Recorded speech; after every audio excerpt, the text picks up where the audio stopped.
parti. Bien, bonsoir à tous. On va commencer. Je suis très heureux d'animer la conférence de ce soir. Je remercie le lieu unique pour son invitation et son accueil. Pardon, ouais, c'est mieux là, super. On a 4 personnes autour de la table ce soir. Donc Rami Fischler, qui est designer, créateur, qui est le commissaire principal de l'exposition science-fiction que certains d'entre vous ont dû voir. Clémence Voreux, qui est, je ne veux pas dire de bêtises, responsable projet au Shift. Oui, sur le sujet d'enseignement supérieur plus spécifiquement. Parce qu'elle a mené une étude qui est très poil à gratter, et c'est avec plaisir qu'on va en parler tout à l'heure. Elle allait appuyer là où ça fait mal, et ça fait du bien, justement. José Maillet, qui est responsable de l'école Gaïa qu'Audencia vient de lancer. Et je reviendrai sur ce sujet. La raison pour laquelle on en est là, c'est qu'on a lancé une fiction, qui est la dernière que vous avez pu écouter, dans le cadre d'un partenariat entre Rami, l'exposition, le LU et Audencia, pour le projet Gaïa. Et Anastasia De Rep, qui est fondatrice de Cosmogonia et qui s'intéresse au récit pour la transformation. C'est bien? Ça va? C'est dit? Top, super. Une fois qu'on a dit ça, on va commencer. Je vais poser des questions aux 4 et puis surtout on va se couper et on va faire ça de manière un peu informelle si possible. Et je vais commencer avec une question qui gratte pour Rami. Donc vous l'avez compris, l'exposition qui est à côté nous parle de la manière dont des industriels, en construisant des récits, ont réussi à préempter ces futurs-là, de les limiter. Donc les futurs nous préexistent, il y en a plein devant nous. Et quand on mène une action, on en ampute certains, on en limite certains. Et donc les industriels, sur les premières 3-6 mètres, on a essayé de démontrer comment ils faisaient ça. Et moi, la question que je me pose en tant que designer, et c'est un sujet qui me touche en tant que prof, je vais faire un petit détour. J'ai une étudiante qui a soutenu une thèse la semaine dernière sur le rôle du design et les conséquences inattendues, notamment dans l'UX, quand tu rends les gens addictifs, que tu fais quelque chose de très joli. Et une de ces conséquences, c'était de dire il faut que l'État intervienne. Et je trouvais que c'était un peu facile, en tant que designer, de se dire finalement c'est une tierce personne, de faire attention à la manière dont je produis des offres de produits ou de services et les conséquences qu'elles vont avoir.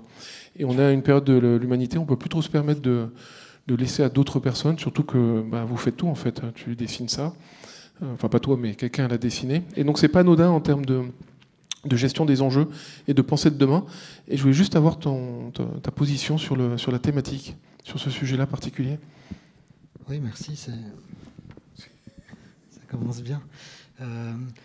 D'abord, merci aussi déjà d'être venu. Ce sont des sujets évidemment qu'on pense être majeurs aujourd'hui. Et le mot est faible.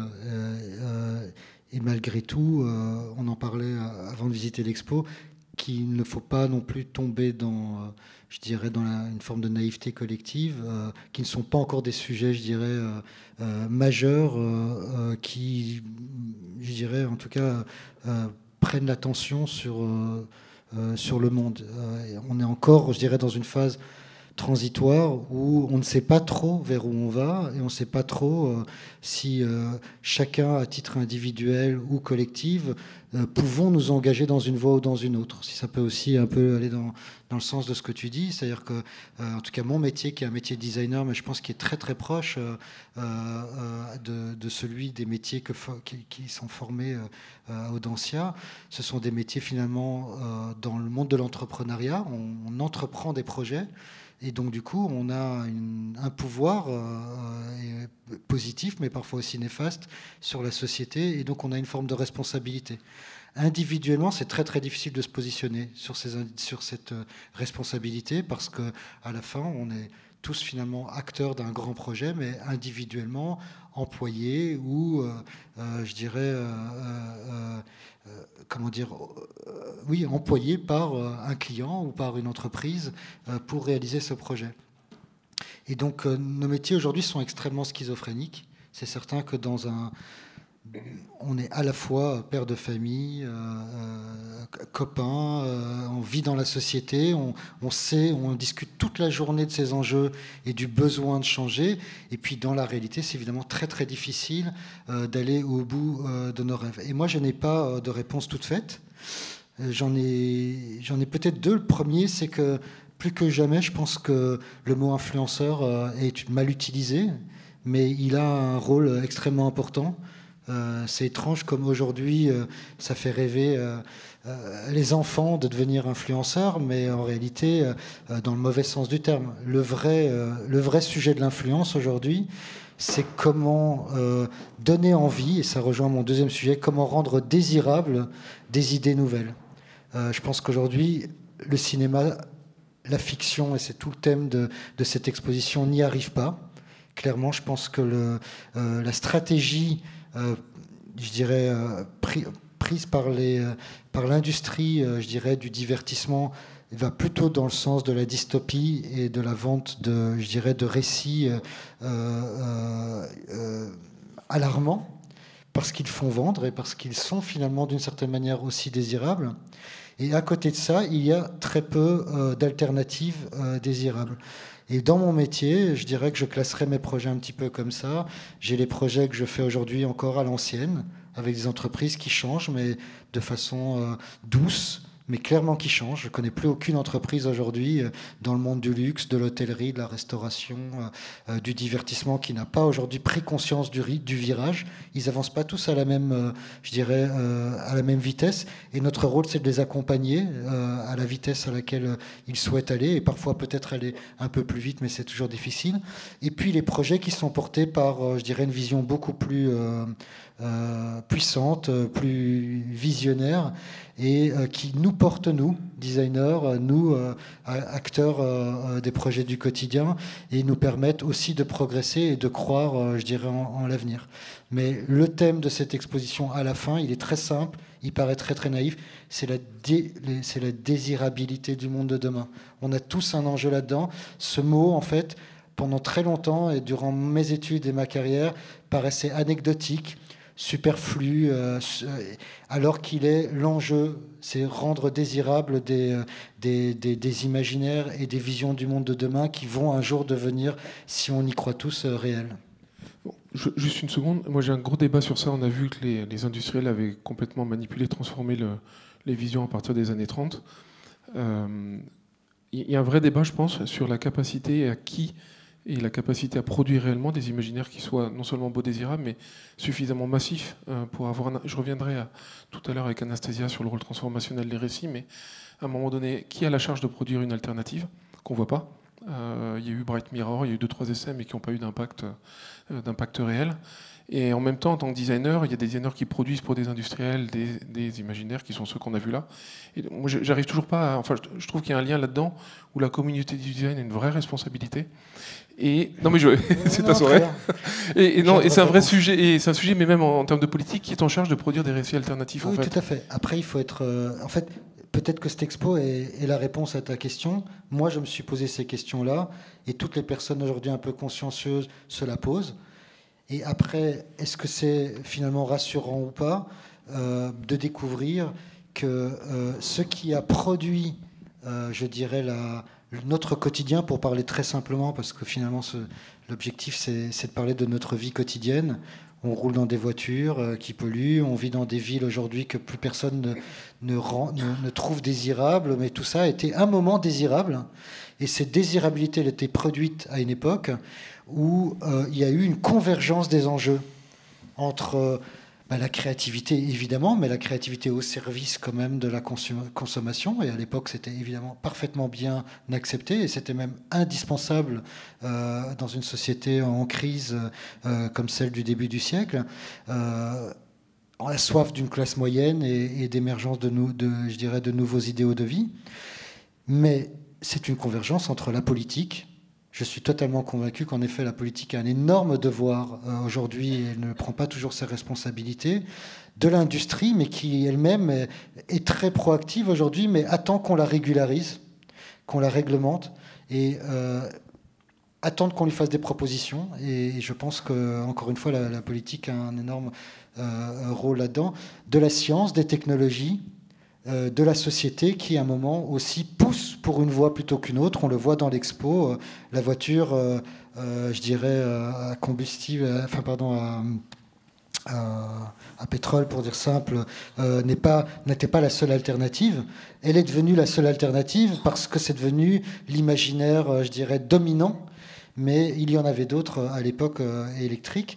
Et donc tout ça pour dire qu'aujourd'hui, fort en fait de ce constat, on peut se dire plus ou moins naïvement, mais j'ai aucun problème avec ça, que s'il y avait une nouvelle convergence vers des nouveaux domaines, eh bien on pourrait sans doute produire des alternatives, mais qui doivent absolument être écrasantes de conviction et de popularité, parce que dans un monde où les réseaux sociaux et les plateformes prennent tellement le dessus, on ne peut pas parler à voix basse parce que personne ne nous entendra.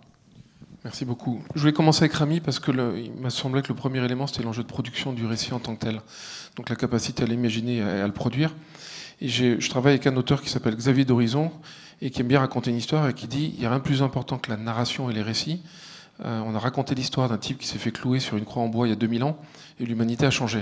Donc ça veut dire ce que ça veut dire. Et il y a eu une étude psychologique qui a été menée aux États-Unis il y a une dizaine d'années où on demandait à des gens pour $10 000 de dessiner la licorne la plus réaliste qui soit. Et donc tout le monde se battait en disant c'est moi qui ai dessiné la licorne la plus réaliste. Je ne sais pas qui a vu une licorne récemment, mais ça pose la question de pourquoi on se met tous à dessiner des licornes en disant il faut que je dessine la licorne la plus réaliste. Donc on a une capacité à croire aux histoires qu'on se raconte, donc a priori elles ont un pouvoir transformationnel réel. Je reviendrai sur ça après. La question que j'ai envie de te poser, c'est de te dire, mais finalement, dans la mesure où on a une trajectoire actuelle qui a l'air plutôt bien déterminée et pas facile à faire pivoter, on est un peu dans un paquebot là quand même, comment appréhender dans ton métier la production des récits pour faire pivoter le dit paquebot? Merci pour le passage de parole. Enchantée, ravie d'être ici parmi vous aujourd'hui. Bien, écoutez, moi d'abord j'ai envie de me poser la question, j'ai envie de vous proposer aussi ce parcours dans l'histoire.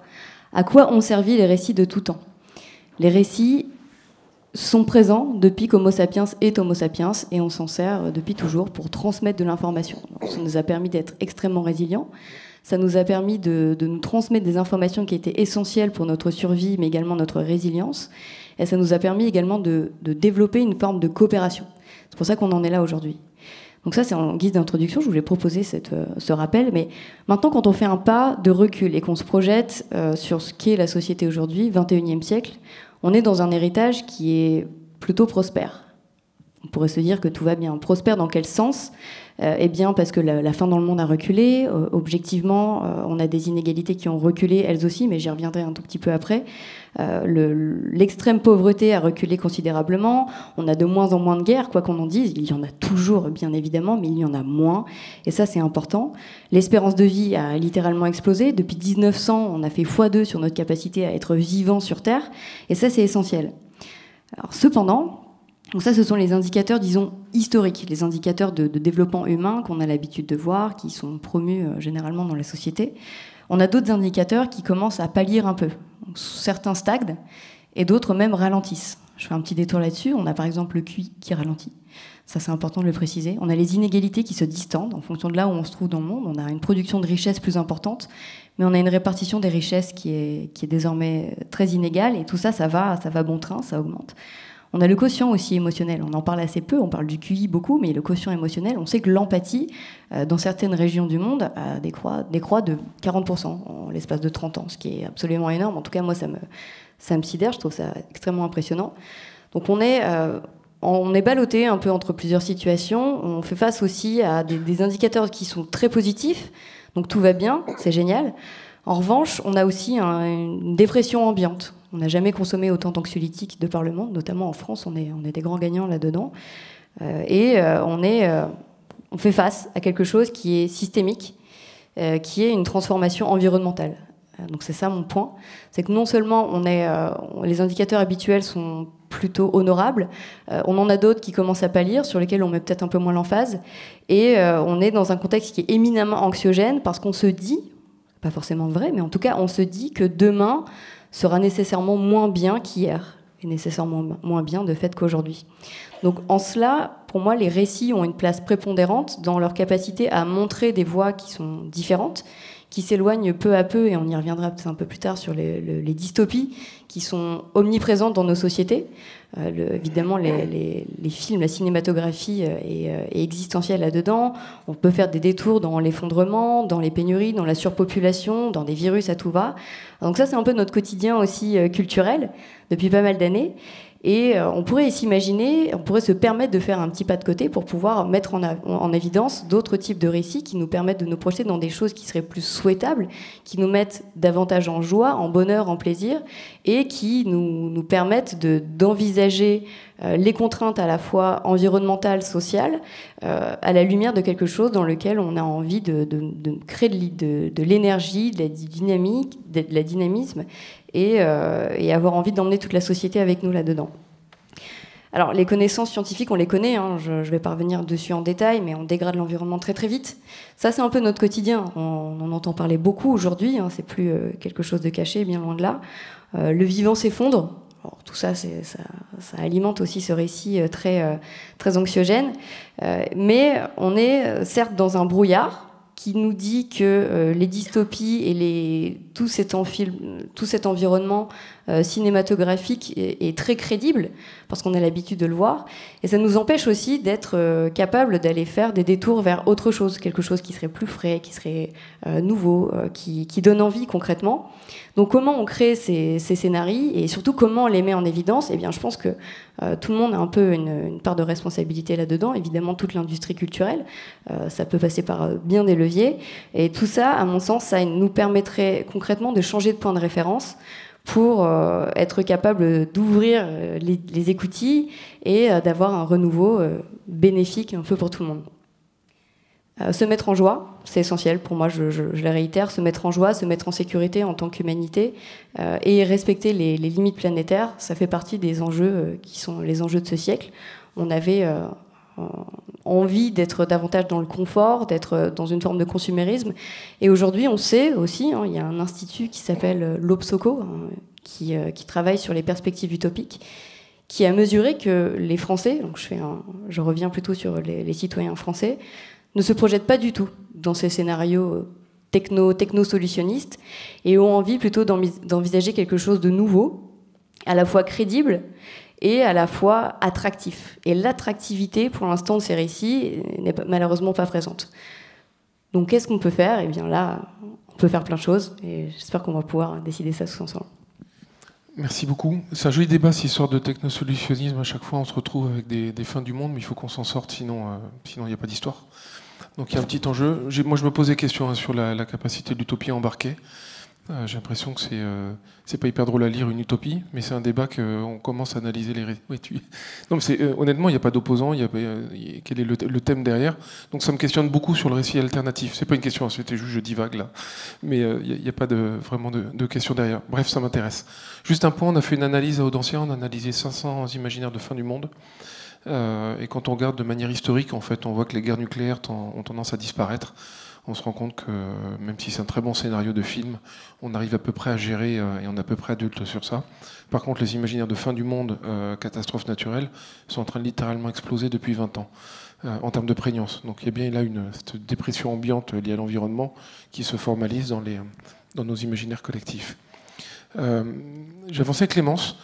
Tu as fait une étude sur la manière dont on enseigne la RSE, dont elle est partagée en école de commerce. Ça pique un peu, donc si tu pouvais nous partager quelques retours, parce que je pense que c'est un vrai sujet, là, pour le coup, en tant que prof et école, et comment on se positionne dans la société, ce qu'on doit raconter et partager. Je crois qu'il y a un vrai sujet d'évolution et d'avancement qui est plus proche de nous, là, pour le coup. On a la main dessus. Alors effectivement, sur la question, en fait, finalement, ce dont on parle ici, c'est d'avoir une vision qui soit partagée entre les membres de la société, parce que se projeter tout seul, c'est bien, mais généralement, on se sent un peu seul. D'ailleurs, c'est ce qu'on voit, c'est que les gens qui se projettent tout seuls, ils sont pas très bien en général, surtout sur les questions d'écologie. Du coup, en général, nous, on essaie de les inviter à rejoindre d'autres personnes qui se projettent d'une manière un peu similaire. Et donc au Shift, pour dire un mot de cette organisation, on travaille sur la transition énergétique et climatique. On a été créé en 2010 et donc initialement on traitait beaucoup de sujets assez physiques et assez traditionnels dans les questions de transition énergétique. L'industrie, les transports, les bâtiments, ce genre de choses très brutes. Et petit à petit, on s'est rendu compte que le diagnostic sur la situation, en fait, il est assez bien compris maintenant. On a globalement compris le problème et globalement, on sait ce qu'il faut faire. Ce qui pose problème, c'est le passage à l'action. Et en fait, il y a beaucoup de limites qui sont liées à la manière dont notre société fonctionne et notre économie fonctionne. Donc des barrières qui sont simplement qui sont à notre disposition, qu'on a dans les mains en tant que société, au pluriel. Et donc là-dessus, petit à petit, on s'est intéressé à des sujets un peu plus récents et un peu plus nouveaux, surtout dans le débat public sur les questions de transition. Donc on s'est intéressé beaucoup au numérique, ce qui est aussi beaucoup traité dans la question des imaginaires et qui est un excellent exemple pour plein de choses et plein de sujets. Et on s'est beaucoup intéressé aux questions d'enseignement, notamment parce qu'on avait des retours d'enseignants et d'experts qui donnent des cours, et notamment dans des établissements très réputés, et qui trouvaient dramatique que les étudiants qui sortaient de leurs études, globalement, et qui allaient être amenés à occuper des postes à haute responsabilité, selon eux, n'avaient pas compris grand-chose de ce qui était en train de nous tomber dessus en tant que société, en termes d'enjeux climatiques, et puis globalement énergétiques aussi, et environnemental et social, évidemment, avec les enjeux associés en même temps. Et donc, ça les inquiétait pas mal. Et donc, on s'est dit, travaillons là-dessus, réfléchissons à aujourd'hui comment est-ce qu'on transmet ce type d'informations, quelles sont les informations qu'on donne aujourd'hui à la population dans la manière dont elle est formée. Donc, avant de faire des recommandations ou de dicter quoi que ce soit, on est juste allé voir dans les formations, sur un petit échantillon de formations un peu diverses, pour voir comment les enjeux au sens très large, liés aux limites physiques de la planète. On a pris un faisceau d'indicateurs, mais avec ce prisme-là. Comment ces sujets-là étaient enseignés dans l'ensemble de ces formations, ingénieurs, commerce, université, école de fonctionnaires, journalisme, etc. Et globalement, ce qu'on a pu voir, c'est qu'il y avait seulement, donc c'était en 2019, je tiens à préciser que le sujet a évolué depuis, donc c'est des chiffres qui ne sont plus à jour. Mais en tout cas, à l'époque où nous, on s'est penché sur la question, il n'y avait que 11% des formations qu'on a regardées qui abordaient les enjeux liés aux limites physiques planétaires en tronc commun. Et donc ça voulait dire que 89% des étudiants qui sortaient de ces formations d'élite, parce qu'on avait pris un peu pour rigoler les formations du haut des classements quand même, 89% des formations laissaient les étudiants sortir en n'ayant jamais entendu parler de ce que c'étaient les enjeux liés aux limites physiques de la planète. Il y avait une bonne partie d'options qui étaient proposées, notamment en école de commerce, mais que finalement c'était des choses qu'on pouvait tout à fait contourner si on n'était pas intéressé, ce qui était en tout cas assez souvent le cas à l'époque. Et donc ça nous paraissait assez problématique. Et puis dans les formations qui abordaient ces sujets-là, et les cours, les enseignements, il pouvait y avoir des manières très variées de présenter les choses qui dépendaient beaucoup de l'enseignant considéré, qui pouvait décider de parler de tiens, comment on fait des panneaux solaires, ah tiens, c'est quoi le bien-être au travail, et puis c'est quoi la permaculture, et finalement in fine, on a des différences qualitatives assez importantes, et des gens qui sortent avec des éléments de développement durable au sens extrêmement large, mais qui finalement, même les uns les autres, n'ont pas du tout une vision commune de ce dont on parle.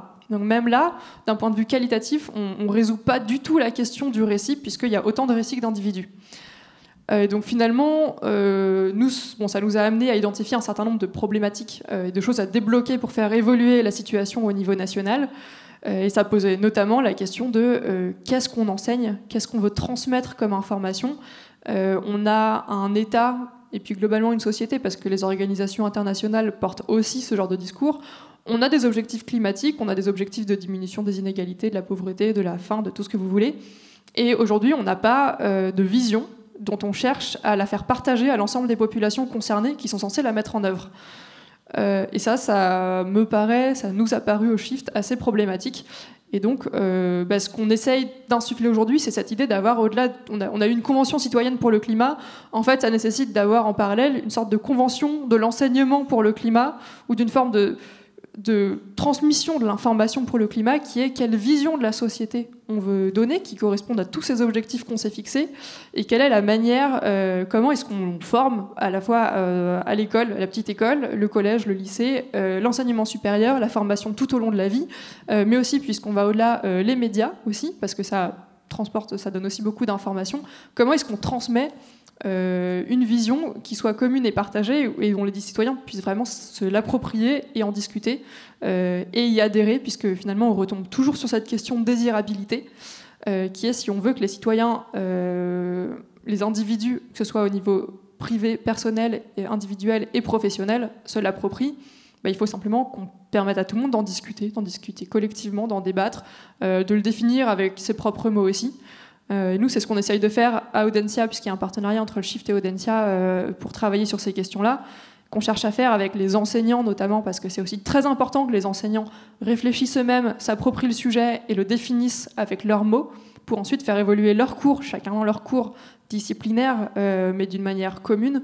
Et ça, en fait, c'est un débat qu'il faut avoir au niveau de l'ensemble de la société pour pouvoir avoir un récit auquel on adhère. Donc ça, c'est vraiment un aspect important. Et juste pour cette question de technosolutionnisme, c'est effectivement quelque chose de très présent dans les écoles de commerce. Il se trouve que je travaille aussi dans les formations de l'ingénieur, donc c'est pareil, voire pire. Avant de proposer de nouveaux récits, ou pas avant forcément, mais en parallèle, il faut vraiment déconstruire les récits délétères, qui ont des effets délétères sur la manière dont on fonctionne et qui existent, et il faut le dire, avec lesquels on nous martèle depuis des années, depuis notre plus petite enfance, depuis des générations, et qui ont les effets qu'on connaît aujourd'hui. Merci beaucoup. Sur un point que tu as nommé, on voit une vraie évolution entre les gens qui rentrent en première année chez nous et qui sortent. Ou en première année, contrairement à ce qu'on pense, les engagements RSE ne sont pas là en fait. Ils sortent de prépa et c'est quelque chose qui est très très loin. Et on a à peu près un tiers d'entre eux qui arrivent à la sortie, se disent bon, bah, dans mon boulot, j'aimerais avoir une consonance ou un impact, un engagement. Mais donc il y a un vrai débat là. Tu as un exemple de récit délétère, technosolutionniste qui te vient à l'esprit là, en particulier, ou c'était en général? Non, globalement, je pense que il y a un phénomène il faut vraiment. Je pense qu'avec les récits, il y a aussi cette question-là qui est que, en fait, nos perceptions sont mauvaises. Notamment quand on parle d'environnement, il y a énormément de choses. Enfin, ça a dû vous arriver à tous d'essayer de parler d'un problème qui est très générique, très mondial, et là, la personne vous répond à coup d'une anecdote personnelle. Et là, c'est le niveau zéro du débat, parce que l'expérience individuelle ne reflète absolument en rien la réalité mondiale. Enfin, ça peut illustrer, c'est pas inintéressant d'en parler, parce que la perception compte, mais il y a un gros élément, et c'est là que l'enseignement, et notamment l'enseignement supérieur, a un rôle à jouer, c'est que comprendre, ça nécessite aussi de comprendre son propre fonctionnement et ses propres biais cognitifs. Et ça, c'est un truc qui est énorme. Enfin, le nombre de fois où, avant qu'on parle de à quel point l'avion, c'est pas bien, on m'a dit, mais le train, c'est plus sale que l'avion parce qu'on vide les toilettes sur les rails. Voilà. Donc, on en était là de la perception des individus était vraiment complètement faussée.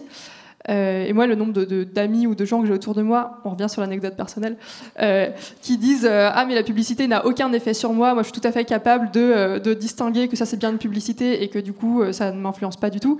Voilà, ne pas avoir conscience de ses propres influences sur soi-même, c'est déjà dramatique. On parle de grandes écoles, le nombre d'étudiants qui arrivent en grande école et qui pensent que ce n'est dû qu'à leur seul mérite, c'est dramatique. Enfin, tout le monde qui arrive dans les études supérieures devrait avoir conscience de pourquoi ils sont là et quelles sont toutes les énumérations des expériences et d'enchaînements d'actions et d'expériences individuelles et de privilèges notamment qui ont fait qu'ils arrivent là. Donc tout ça, c'est des éléments sociologiques, philosophiques, anthropologiques qui doivent, à mon sens, être inculqués dans l'enseignement et permettre de comprendre ses propres biais cognitifs pour arriver à démonter justement ces perceptions et avoir plus conscience d'un certain nombre de choses qui sont parfois immatérielles. On parlait du numérique, conscience de l'impact du numérique. Voilà, c'est un exemple très facile et tellement évident aujourd'hui et qui doit être enseigné. Et s'il n'est pas enseigné par des personnes qui connaissent le sujet, on ne pourra jamais en avoir conscience. C'est beaucoup trop immatériel pour qu'on perçoive ces sujets-là.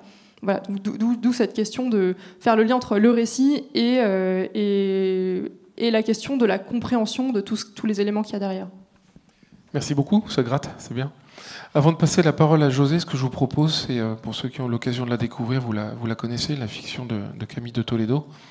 Donc, lors de la démarche de l'exposition, on s'est demandé ce que pouvait être Gaïa et comment un auteur s'approprierait une vision future de quelque chose qui vise à remettre en cause quelques piliers du capitalisme. Et d'ailleurs, Camille de Toledo, il va assez cash, puisqu'il parle de cimetière du capitalisme.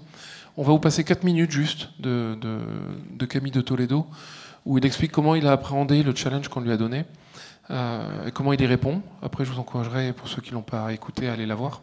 Et je passerai la parole à José, où on parlera de Gaïa de manière un peu plus spécifique, puisqu'on a eu le parti pris, et c'est intéressant d'ailleurs, pour traiter cette thématique, de créer une école spécifique, qui montre bien la difficulté de le faire de manière massive, à tous les étages d'une école, à tous les niveaux de tous les profs. Et donc on a un premier petit pas qui est un grand pour nous, qui est une école qui sera dessinée par Rami, soit dit en passant, et on essaie d'incarner littéralement ces éléments-là, cette volonté-là, de manière physique.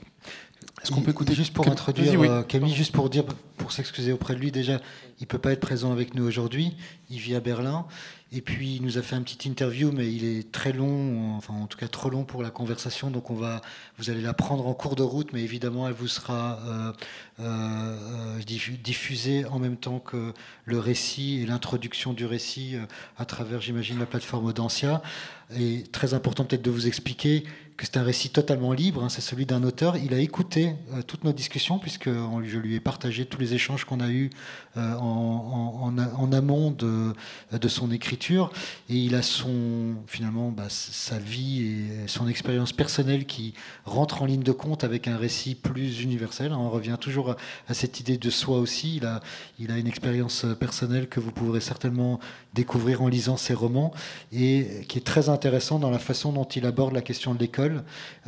Il en parle un petit peu ici. On a gardé la partie où il parle vraiment de la question de l'école. Et du coup, est-ce que quelqu'un peut la mettre en place ? On y va ? Merci.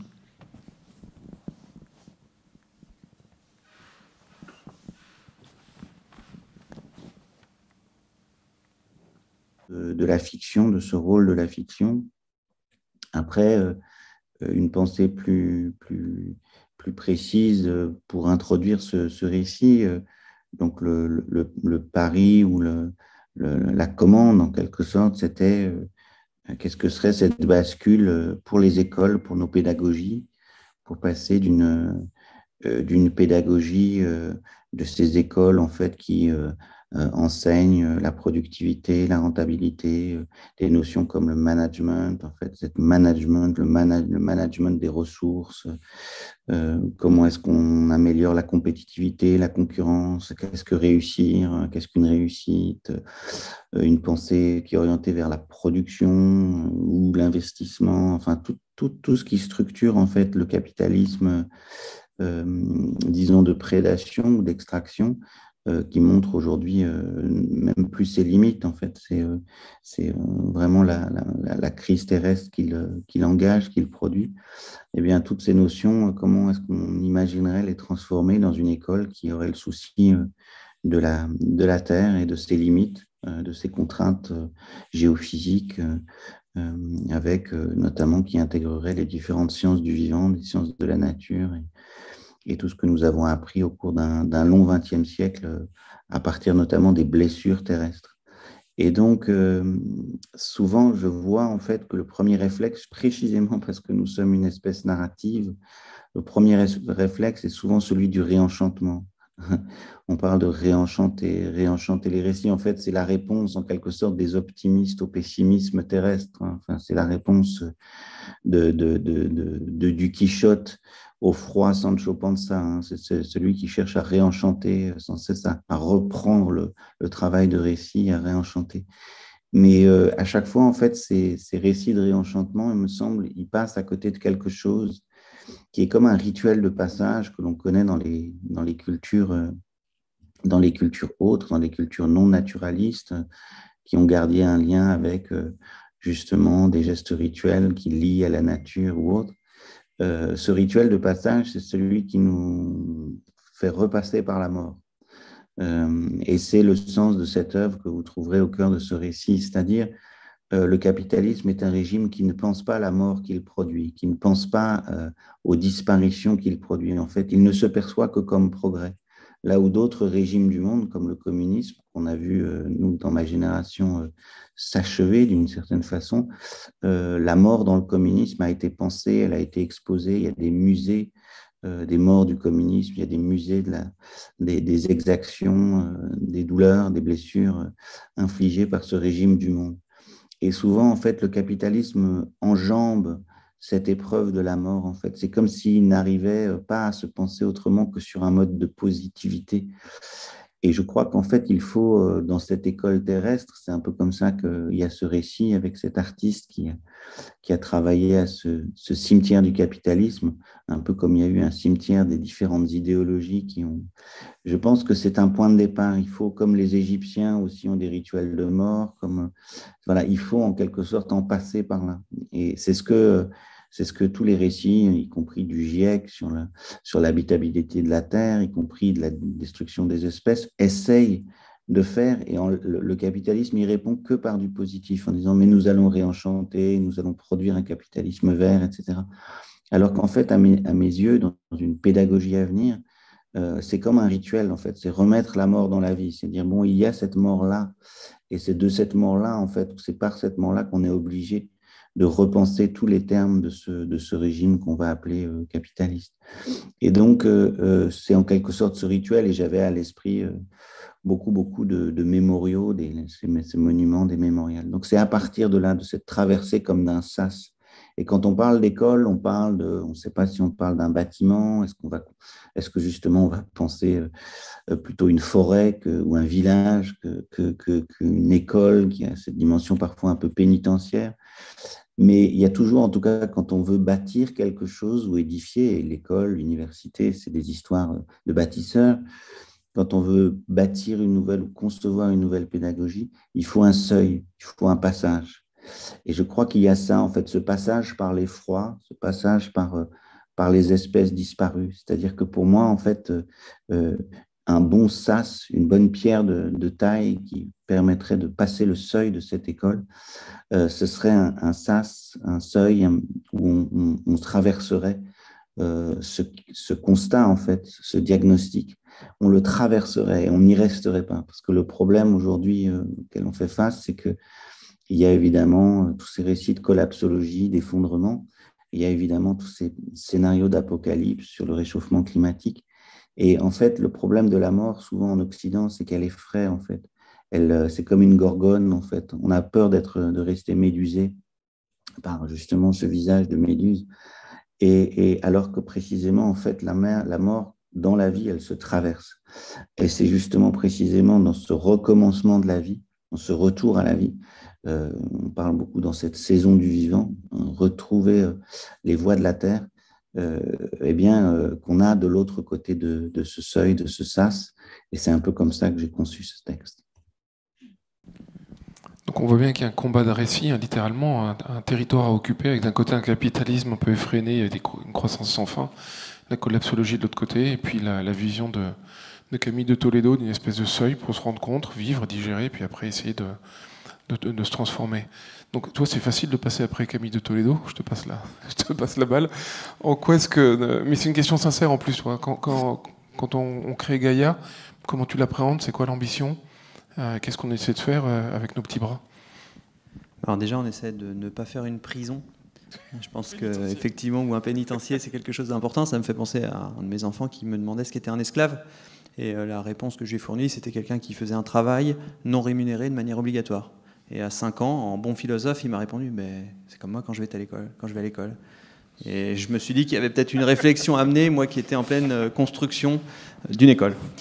Donc effectivement, ça démarrait très fort et je trouve le témoignage très intéressant. Alors Gaïa, peut-être quand même que ça mérite de penser au-delà du pénitencier. Avant tout, l'objectif de cette école, c'est de faire en sorte de traiter des enjeux de transition, au pluriel, écologique et social, et de les intégrer aux sujets que l'on porte dans une école de commerce. Et ça se fait pas tellement, ça se fait même pas du tout. On a cherché de loin et on a du mal à trouver des alternatives, des équivalents, on en est très fiers. Maintenant, il faut l'assumer. Donc il y a un peu de poids quand même à supporter sur les épaules, à la fois pour l'école, l'institution Audencia, mais aussi pour Gaïa, qui se présente quand même sur des sujets qui sont extrêmement transversaux, qui embarquent aussi parfois des dimensions idéologiques, militantes, qu'il faut réussir à évacuer, qu'il faut réussir à analyser et à circonscrire. Et donc ces éléments-là aussi font que on est dans une trajectoire qui impose aussi, je pense, à la fois pour ceux qui portent les projets dans l'école, mais aussi pour les étudiants et les futurs étudiants, d'avoir une posture adulte. J'ai été très frappé, notamment, je me souviens d'une fois, un atelier du Shift, c'était en 2019, qui travaillait sur la décarbonation de l'économie. J'étais à une table avec des électriciens, des ingénieurs d'un peu plus de 50 ans, et on a réfléchi tous ensemble à une solution pour décarboner, non pas l'électricité, mais l'énergie au sens large. Et tous les électriciens autour de la table jouaient au Lego technique. On était vraiment dans la dimension amélioration de la performance énergétique, sobriété. Pas une seule fois, on s'est dit, mais en fait, si on enlève 80% de l'électricité, ou plutôt de l'énergie qui est produite, quel est le business model, quel est le plan d'affaires qui va derrière? Et c'est pas anodin, parce que quand on parle d'un monde à 1,5 degré, voire 2 degrés, parce qu'on commence déjà à s'asseoir sur les 1,5 degrés, c'est imaginer une baisse des émissions de CO2 de l'ordre de 80%. Et c'est à horizon 2050. Donc quand je dis un débat adulte, c'est non seulement un débat très éclairé, mais c'est aussi une prise de responsabilité qui impose un certain nombre de changements, à la fois dans sa vie, mais à la fois aussi dans la vie de la collectivité, des institutions et des entreprises. Et il y a un triangle qu'on appelle le triangle de l'inégalité, que j'aime bien rappeler, qui montre qu'il faut que ces trois acteurs-là soient embarqués ensemble pour parvenir à faire des changements. Sinon, on attend toujours que l'autre s'engage en se disant « de toute façon, je ne peux pas agir seul ». Et donc cette école, elle a vocation à traiter de cette transversalité, à faire en sorte qu'on puisse l'embarquer dans les thématiques qu'on pourrait qualifier aujourd'hui de management, d'économie, de marketing, et puis réfléchir à un futur un peu plus lointain qui soit peut-être désirable, et encore que le terme pour moi n'est pas évident.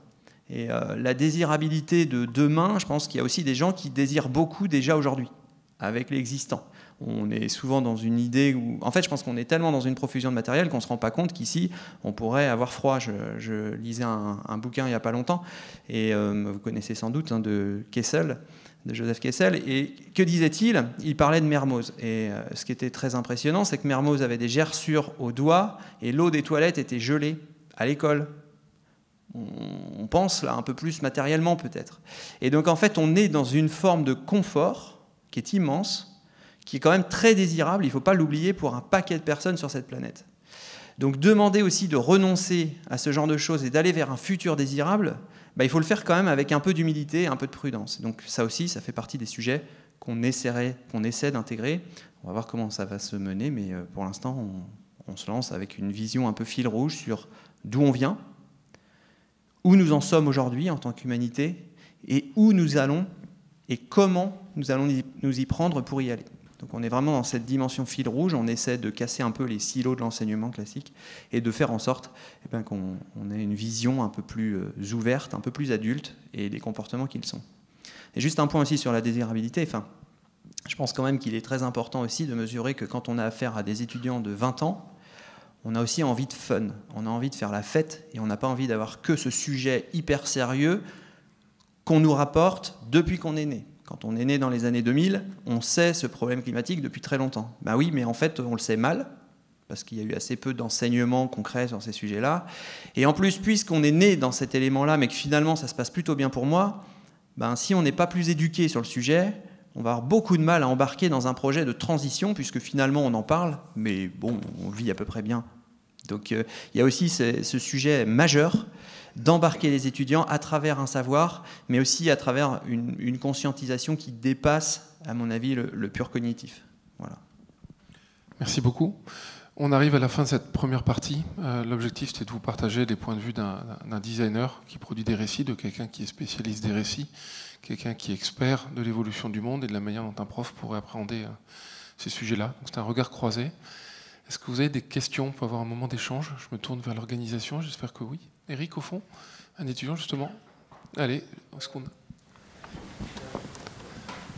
C'est un peu une question ouverte que je me pose, c'est par rapport à des choses qu'on a évoquées, notamment sur les problèmes de la société, cette évolution de la vision du regard de l'avenir qui passe qui auparavant était une vision de l'avenir positive, qui est en train de devenir une vision négative.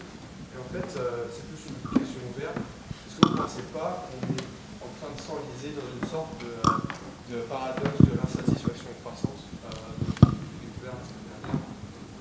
d'Alexis Tocqueville qui en fait dit que plus on va accéder à un bon niveau de vie, à ce qu'on recherche au final, moins on sera satisfait et plus on va ressentir une frustration croissante. La tragédie du bonheur, tu veux...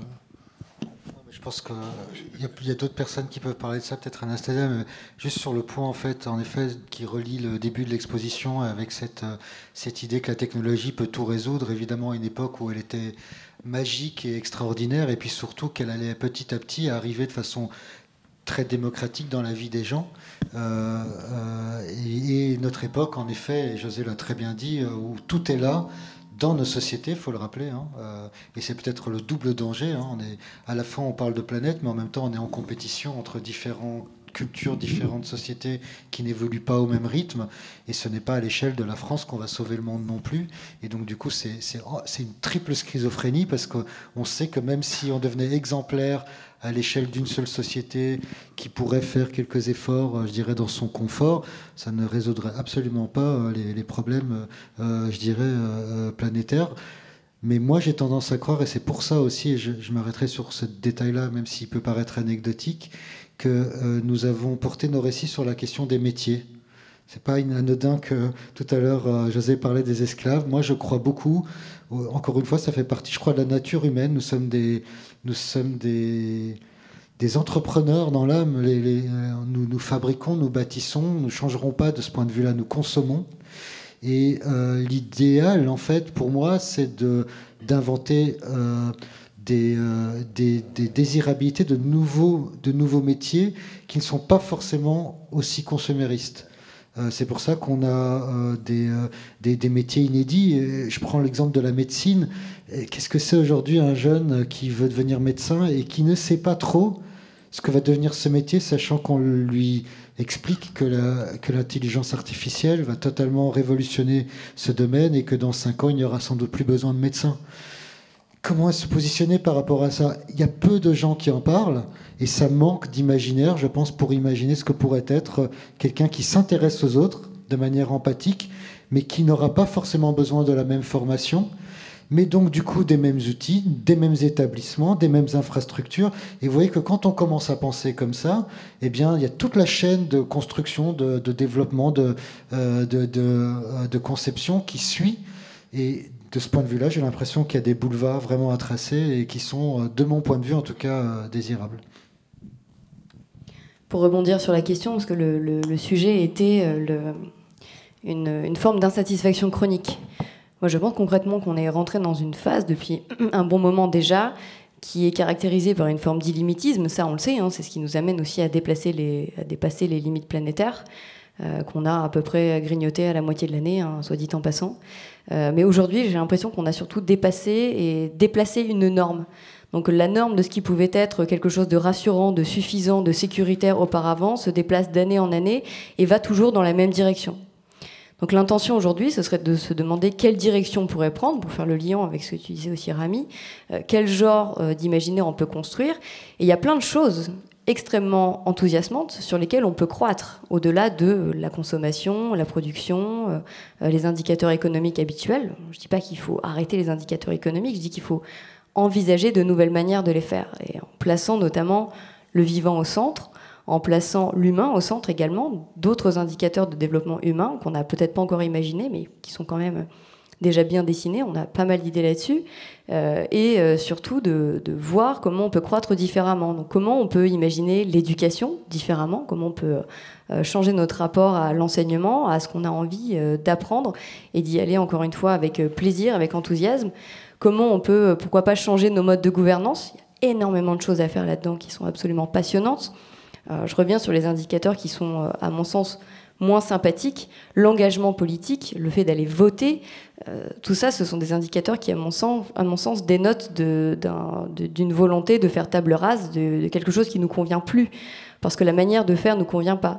Donc les modes de gouvernance, c'est un sujet inépuisable, dans lequel on peut trouver en plus beaucoup de satisfaction individuelle, parce qu'on y place de la responsabilité individuelle, de la responsabilité collective, on y place de la vision, on y place de la prospective. Enfin, ce sont des sujets dont on peut s'enorgueillir beaucoup et facilement, et qui nous donnent un sentiment d'action très vigoureuse.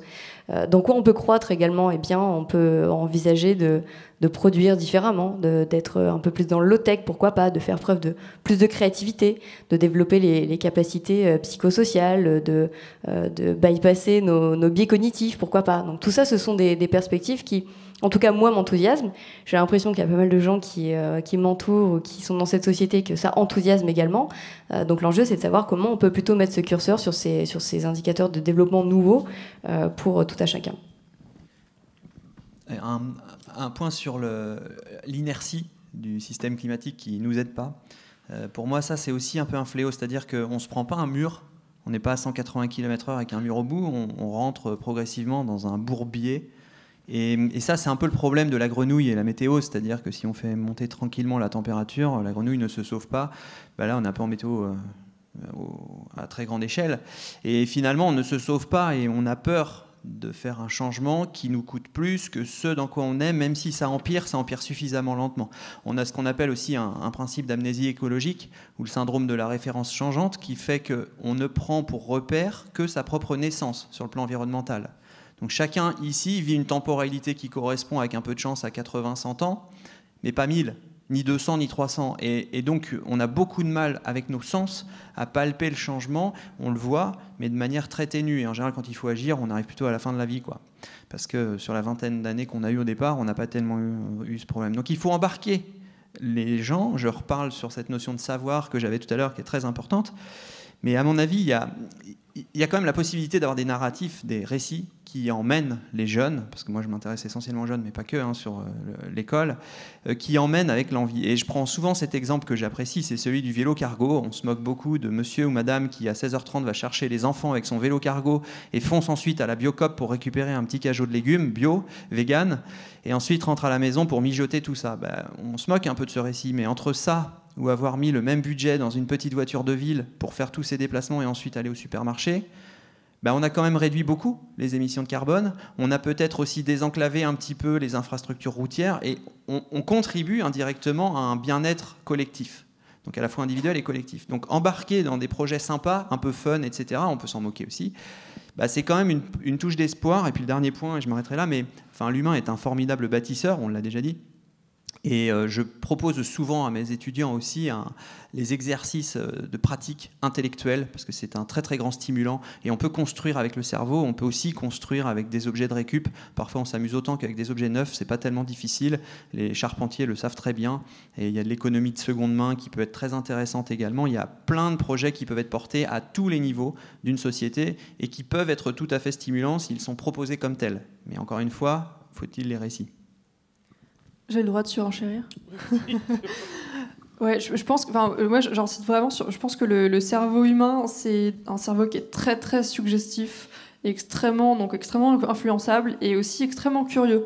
Donc, je pense que cet aspect de frustration et d'envie jamais assouvie qu'on a, qui nous caractérise, je pense qu'elle est beaucoup liée. En fait, ce dont on a envie, ça dépend beaucoup de notre culture, et donc ce dont on nous dit qu'on a envie. Et en discutant avec plusieurs personnes variées, j'ai trouvé ça assez intéressant, notamment sur les aspects renonciation en lien avec la transition écologique. Il y a des personnes qui m'ont dit « Ah, mais pour moi, c'est inadmissible d'imaginer de ne pas avoir de résidence secondaire, parce que, et en creusant un peu avec lui, je me suis rendu compte que c'est parce que sa famille, ses amis, tout le monde autour, il a grandi dans un écosystème où tout le monde avait une résidence secondaire. Donc c'est le week-end, on va dans la maison familiale, et c'était super dur pour lui d'imaginer qu'il n'y aurait pas ça dans son avenir. » Et le gars à côté qui dit « Ah, c'est marrant, moi j'ai jamais eu ça, et du coup franchement la résidence secondaire, alors là c'est pas un problème. Par contre ce qui est super dur, ce serait d'imaginer que je peux pas aller voyager à l'autre bout du monde tout le temps, parce que moi on n'a pas arrêté de me bassiner avec l'idée que l'objectif de la vie c'est de peu travailler et beaucoup voyager, et donc c'est vraiment ça mon objectif. » Et du coup pour lui ça c'était vraiment difficile. Et finalement, chaque personne avait un peu quelque chose de différent en tête. Ensuite, quelqu'un d'autre qui a fait une grande école et qui va dire moi, je veux avoir beaucoup de responsabilités, avoir un haut salaire et avoir un job très très prestigieux, parce qu'on l'a bassiné avec ça. Et donc finalement, et tout ça peut changer en cours de route dans la vie. Donc je pense que ça, c'est un aspect vraiment important à avoir. Et en plus, et ce qu'on observe, c'est que notamment sur les aspects écologiques, ce qui est hyper chouette, c'est que c'est super intéressant. Et c'est un sujet sur lequel on peut apprendre à l'infini, on peut se développer à l'infini, et du coup ce côté de frustration, alors il peut être lié au fait que le monde ne change pas aussi vite que soi-même, mais ce qui est intéressant, c'est que les gens qui décident d'aller faire de la permaculture, de se lancer dans de nouvelles aventures, d'aller de rénover un bâtiment pour y habiter ou autre, ce qui est super intéressant, c'est que cette personne elle va apprendre plein de choses en collectif, et finalement, jusqu'à la fin de sa vie, elle peut apprendre de manière infinie, elle n'aura jamais fini d'apprendre. Et donc je pense que c'est potentiellement beaucoup moins frustrant que cette idée d'acheter un truc et d'avoir envie d'acheter encore un autre truc qu'on pourra s'acheter que le mois prochain avec le nouveau salaire. Et voilà, donc je pense qu'il y a aussi cette question de... C'est pour ça que je trouve que le modèle global de quelle information on passe, les publicités qu'on a, ce qu'on nous met dans des écrans, à la télévision, dans des films, dans tous les supports culturels qui nous présentent des récits, c'est hyper important, parce que c'est ça qu'on est amené à désirer ensuite. Alors que si on change d'objet de désir et qu'on a des trucs qui sont beaucoup plus chouettes à assouvir et finalement avoir en continu et de sain, bah on peut arriver à réconcilier les enjeux de transition et les questions de frustration et de développement personnel, je pense. Merci beaucoup. On peut encore prendre une ou deux questions s'il y en a. Oui, Thibaut. Il y a un micro qui se balade qui arrive.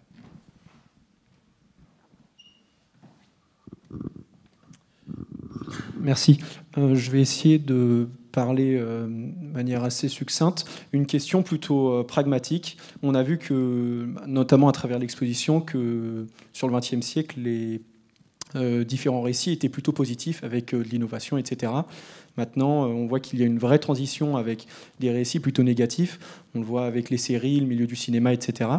Est-ce que, je pense que vous êtes tous concernés par ça, pensez-vous pas que les récits positifs peuvent être décrédibilisés par l'influence justement de ces récits négatifs et qu'on pourrait trouver une issue à travers la motivation plutôt court terme des consommateurs? On le voit avec des baromètres d'achat sur l'impact d'un achat de billets de train, l'impact CO2, etc. Est-ce que justement cette influence à court terme du consommateur peut jouer sur cet aspect positif finalement? Un élément de réponse quantifié, c'est l'ADEME qui avait fait une étude qui montrait que 12% des consommateurs achetaient volontairement tout ce qui n'était ni green, ni éco, ni recyclable, ni quoi que ce soit, par allergie à toutes ces stratégies de communication autour des produits. Les données étaient de 2018, alors ça peut être un peu évolué, mais j'en suis pas certain. Et donc ça montre aussi un point très fort, c'est qu'il y a une défiance d'une partie de la population qui ne supporte plus tous ces éléments qui traitent au bon sentiment et qui font appel essentiellement à la bonne volonté et à la bien-pensance. Donc il faut aussi avoir à l'esprit, ce que vous mentionnez là n'est pas faux. Alors dans la dimension de court terme, il y a quelque chose que vous connaissez certainement qui s'appelle les nudges. Et les nudges, par exemple, c'est une réflexion que l'on porte dans Gaïa. Il va peut-être y avoir des enseignements qui vont proposer des petites astuces de court terme qui permettraient éventuellement de faire des changements au quotidien de manière assez rapide. Donc ce que vous amenez là, effectivement, on peut jouer aussi, il y a plein d'éléments, l'intelligence artificielle peut apporter, il y a des éléments techniques qui peuvent apporter, mais pas que, et qui permettent justement à cette dimension court terme d'être un peu assouvie. Donc on y réfléchit également pour faire des changements. C'est un exemple parmi d'autres. Oui, non, je veux juste rebondir parce que évidemment c'est un sujet à prendre en compte.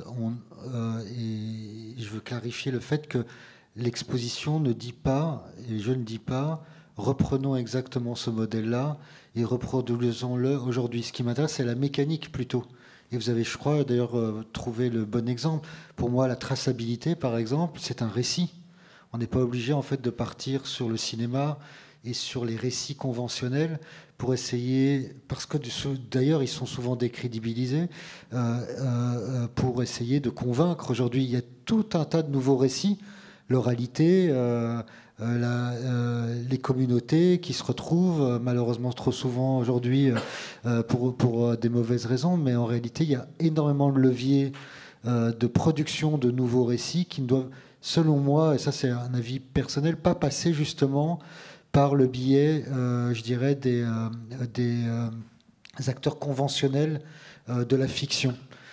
C'est aussi pour ça que moi j'aime travailler avec des auteurs qui ne sont pas de la science-fiction aujourd'hui, parce qu'ils ne sont pas dans, je dirais, dans un art de la fiction, science-fiction, pardon. Ils sont plutôt pris aussi au dépourvu. Eux-mêmes font partie de cette réflexion, je dirais, naissante. Et en tant que designer, et je finirai là-dessus, c'est certain que les récits aujourd'hui sur lesquels je suis le plus fier, en tout cas de contribuer, c'est ceux justement de la traçabilité, de la capacité de raconter l'histoire d'une matière depuis l'endroit d'où elle vient jusqu'à la manière dont elle est utilisée, puis ensuite recyclée. Ça passionne les gens. Enfin, moi, je peux vous dire que ça fait 20 ans que je travaille dans le monde du design. J'ai fait des expositions sur le design dans beaucoup d'endroits. Et souvent, les gens sont un peu... savent pas trop comment réagir par rapport aux objets, et les nouvelles générations non plus. Tu poses un objet sur une stèle alors que c'est un objet de ton quotidien. Est-ce que c'est vraiment comme ça qu'il faut parler de l'histoire des objets? Par contre, l'histoire des savoir-faire, l'histoire des gens qu'il y a derrière, l'histoire de toutes les personnes qui, grâce à la production plus verte, plus saine, ont réussi à changer de vie eux aussi. Ça passionne les gens. Et donc, ça paraît très naïf tout ça, mais en réalité, c'est la nature humaine. Si vous leur proposez des nouveaux imaginaires qui sont basés sur finalement des nouveaux schémas aussi de pensée, eh bien, je pense qu'il y aura une adhésion très très forte. Et c'est pour ça qu'heureusement, on est tous positifs sur l'avenir. Juste pour itérer sur ce point-là, et toujours de manière un peu quantitative, dans l'expo, on a montré des industriels qui préemptent le futur et qui le font au travers de récits, mais qui ont la capacité à le produire de manière tangible, physique. Ils sont industriels. Toutes les recherches sur l'impact en fait, de la science-fiction sur les changements de comportement, notamment politiques, en politique étrangère, qui ont été menées dans les années 60-70, sous la guerre froide, ou plus récemment, par exemple, sur la perception des drones tueurs et des essais de drones. Vous avez peut-être vu cette publicité sur Facebook d'une ONG. On voyait quelqu'un qui présentait un drone tueur qui était très fier. Et puis un peu plus après, on voyait des news qui apparaissaient où un essai de drone était parti et tuait plein d'étudiants dans une université. Donc il était une science-fiction, un fake d'une ONG américaine qui se bat contre ces développements-là. Et donc il y a eu énormément d'études qui ont été menées sur ces éléments-là. Et en fait, la science-fiction n'a quasiment aucun impact sur le changement des convictions politiques, très très peu, sauf sur une population particulière, et ça s'appelle l'effet science-fiction geek, sur les personnes qui ont été primées, comme on dit en anglais, qui ont été un peu pré-mâchées par une vision récurrente de ce type d'imaginaire. Donc plus on est expert en science-fiction d'imaginaire, plus on est manipulable, entre guillemets, par la SF. Mais pour quelqu'un qui regarde un Black Mirror pour la première fois, 50 millions de mérites, le crédit social qu'on retrouve en Chine, n'a absolument aucun impact sur les appréhensions et convictions individuelles. Ce qui est assez paradoxal d'ailleurs, mais assez intéressant dans le rôle du récit, dont l'importance d'avoir des récits alternatifs, produits d'autres manières pour des communautés, comme le disait Rami, que le Hollywood mass market, parce que finalement, il y a beaucoup moins d'impact que ce qu'on peut penser. Vous vouliez une autre? Ou si on n'a pas... Anastasia, Clémence, il n'y a pas de... Ouais.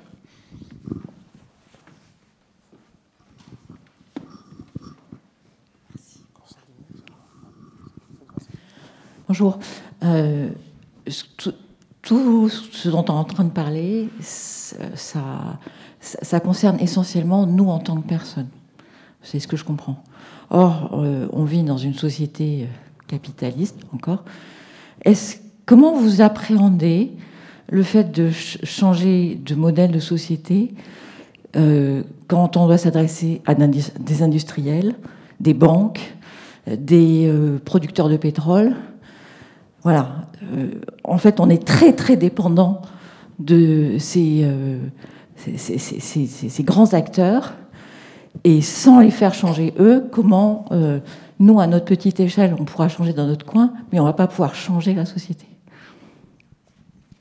Clémence ? Anastasia, Clémence ? Alors effectivement, c'est un sujet, il y a la vision micro, et ça, là on parlait un peu de la vision micro, encore que, bon, il y a la vision micro, l'individu, il y a la vision un peu moins micro, l'école, il y a une vision encore moins micro, ça peut être une ville, une métropole, il y a des écosystèmes qui peuvent se créer au niveau local avec différents types d'acteurs et qui peuvent partager une vision commune, ça c'est aussi intéressant. Je pense que ce qui est vraiment important, c'est effectivement, il faut avoir une vision globale, aussi partagée que possible, avec une déclinaison et des actions qui dépendent forcément du type d'acteur qui est considéré, puisque si on prend les gens qui ont des compétences réglementaires, législatives, industrielles, en fait c'est pas les mêmes personnes, donc chacune va agir à son niveau avec les moyens à sa disposition.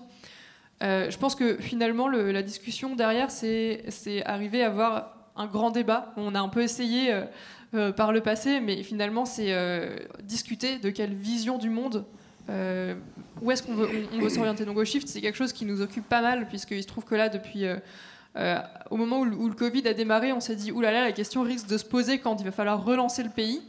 On va inonder le pays avec plein d'argent et l'économie avec plein d'argent de l'État, et donc ce serait bien peut-être qu'on fasse les choses différemment de ce vers quoi de ce sur quoi on était parti. Donc on a travaillé là depuis 1 an et demi et on est en train de terminer, et encore pas tout à fait, ce qu'on a appelé le plan de transformation de l'économie française, qui est donc un macro-projet qui visait justement à réfléchir à c'est quoi une vision commune une question qui se pose du coup avec tous les secteurs, à la fois les secteurs industriels, mais aussi les secteurs de services et de services publics notamment, donc aussi bien les bâtiments, le transport, que la santé et la culture, que l'enseignement supérieur, et finalement comment on embarque tous ces acteurs-là dans une vision commune qui pose des questions qui sont très techniques pour des industriels, mais des questions très sociales pour des acteurs de la fonction publique par exemple. Et du coup, le travail qu'on essaie de mener, c'est aller voir ces secteurs-là en leur disant réfléchissez-y parce que c'est vous que ça concerne. Si vous voulez vous assurer que dans 10, 20, 30 ans, vous fonctionnez encore, si on prend le secteur de la santé, que vous êtes encore accessible à tous les citoyens, bah là, en fait, il faut que vous vous posiez la question maintenant. Sinon, en termes de résilience, c'est quoi votre résilience par rapport aux crises qui arrivent? Et pour d'autres secteurs, ça peut être un peu différent. On a le secteur de la culture. Quelle est la culture à laquelle vous voulez participer à 20, 30 ans? Et donc ça, c'est des sujets qui doivent être réfléchis collectivement et où finalement tout le monde adhère et où chacun reprend un peu son angle d'attaque, mais d'un projet qui est commun. Et ça, c'est vraiment un sujet qui est extrêmement important. Notamment, c'est pour ça que sur ces questions d'enseignement, finalement, il ne faut pas non plus travailler chacun dans son coin. Il faut impliquer des acteurs des territoires, il faut impliquer des étudiants, des enseignants, mais aussi des entreprises, des élus. Et que tout ça se rattache à des discussions qui ont lieu à d'autres niveaux locaux et aussi au niveau national. Donc clairement, je pense qu'il faut travailler l'articulation entre les deux. Après, il ne faut pas attendre. Donc je pense que c'est un peu la clé de ce que proposent de faire Audencia et Gaïa et de ce que proposent de faire plein d'autres acteurs, et heureusement. Mais c'est de dire on n'attend pas finalement que la discussion soit organisée au niveau national et on espère qu'à un moment, quelqu'un va prendre le train en marche et essayer d'animer un peu collectivement cette discussion-là. Donc je pense que ça renvoie un peu la balle à Essaim d'Avenir et à tout un tas d'autres actions qui visent à rendre visible ce type de discussions qui ont lieu dans plein d'endroits différents, mais simplement pour qu'on en parle, même si on n'est pas tous d'accord, mais qu'on avance ensemble et qu'on se mette quand même d'accord sur certains points. Je pense qu'on en est quand même capable et d'avancer dans la même direction. Anastasia, Ouais. Moi, j'aimerais répondre à cette question que José en a parlé un peu tout à l'heure. Il parlait du triangle de l'inaction. Ce triangle, c'est une articulation de nos sociétés où on placerait donc les États, les citoyens et également les entreprises. Et ça, ces différents écosystèmes se parlent en permanence, ces parties prenantes. Et on est tantôt un citoyen, donc à l'échelle purement individuelle, mais l'échelle individuelle unique, à mon sens, n'existe pas. Parce qu'on est tantôt un citoyen inclus dans un collectif, dans des associations, dans des entreprises, on peut être dirigeant, dirigeante, on peut être élu, on peut être engagé à différents niveaux. Et cette caisse de résonance, elle nous permet de moins perdre pied en réalité, parce que notre capacité à avoir un rayonnement et une incidence, une influence, on peut le dire, sur notre environnement est assez significative en réalité. Et ça, c'est ce qu'on appelle la contagion sociale. Et on peut être une abeille essaimeuse dans une entreprise et arrêter de laisser nos valeurs et nos considérations et nos prises de conscience à la porte de l'entreprise dès lors qu'on en franchit le seuil. On peut être capable de créer des communautés qui sont résilientes, qui se posent des questions, qui font des propositions, avoir des engagements à différents niveaux. Ça, c'est tout à fait plausible. Ça peut être un peu déroutant au début, surtout quand on se lance de prime abord, mais très vite, ça devient un élément de satisfaction qui est très fort, parce qu'on est encore une fois investi d'une mission, sans responsabiliser. Petit à petit, on commence à être écouté. C'est pas toujours le cas, hein, on va pas se le cacher, mais souvent, c'est quand même le cas. Les choses sont en train de s'ouvrir petit à petit. Donc, mon conseil, ce serait de ne pas hésiter à s'engager, quel que soit le niveau, quelle que soit l'envie. Les perspectives sont extrêmement variées. Et pour en revenir sur le sujet des récits, avec Cosmogonia, c'est précisément ce qu'on a envie de mettre en évidence. Ce sont des personnes qui ont fait un pas de côté, les rendre visibles, les mettre aussi sur un piédestal pour pouvoir identifier des nouveaux modèles de réussite. Donc c'est bien ça dont on parle, des nouveaux modèles de réussite auxquels on peut s'associer, dans lesquels on aurait envie de se retrouver pour pouvoir nous mettre en mouvement. Donc comment ça fonctionne au sein des entreprises, comment ça fonctionne dans les établissements scolaires, quels que soient les niveaux, mais comment ça fonctionne aussi, ces organisations qui ont fait un pas de côté, au sein des associations ou des collectivités, des associations de citoyens. Donc, en quoi ces gens-là sont les nouvelles stars du monde de demain, et comment ces personnes peuvent être un peu un contrepoids des modèles de réussite qu'on peut avoir aujourd'hui et desquels on a vraiment beaucoup de mal à s'éloigner. Je voudrais ajouter un point, parce que dans la question que vous posiez, j'avais aussi entendu quelque part l'histoire du gros qui mange les petits. On peut imaginer notamment les multinationales qui imposent quelque part à la population la vente de certains objets. Alors comme disait Coluche, il suffirait que les gens ne l'achètent pas pour que ça ne se vende pas. Et c'est en partie vrai. Et un exemple que je pourrais donner, c'est une grande entreprise française qui travaille dans le secteur pétrolier, qui commence par un T et qui finit par un L, par exemple. Eh bien, cette entreprise-là, elle s'est engagée à la neutralité carbone. Alors j'ai commencé à regarder un petit peu, on est plusieurs à l'avoir fait, et on s'aperçoit qu'en fait, la neutralité carbone, elle ne touche que certains éléments de l'entreprise, la production, l'extraction du pétrole, et puis son acheminement. Et tous ces éléments pris bout à bout, il va falloir les compenser. Donc, par exemple, on peut faire de la plantation d'arbres, on peut faire de la séquestration de CO2, il y a plein de projets. Oui, mais en fait, il manque peut-être un élément dans l'équation. Et quand on les interroge, les acteurs de cette entreprise, ils nous disent, en effet, il y a peut-être un tout petit sujet, c'est le fait qu'à un moment donné, le pétrole utilisé ou vendu soit brûlé, ce qui représente un petit peu plus, voire beaucoup plus. Mais ils ne le prennent pas en considération.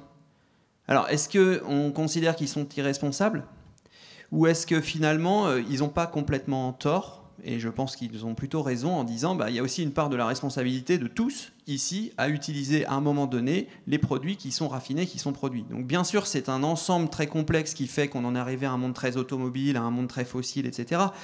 Mais il y a quand même aussi une part de la société qui se retrouve dans ce schéma-là et qui a sa responsabilité. Donc le triangle de l'inaction dont on a parlé tout à l'heure permet d'identifier vraiment les trois acteurs entre la société civile, les individus, les États, les instances publiques et puis les entreprises. Et c'est ce trio qui doit fonctionner de concert pour réussir à vraiment aller notamment vers une décarbonation de l'économie, mais aussi une meilleure biodiversité, éviter de continuer sa dégradation, etc.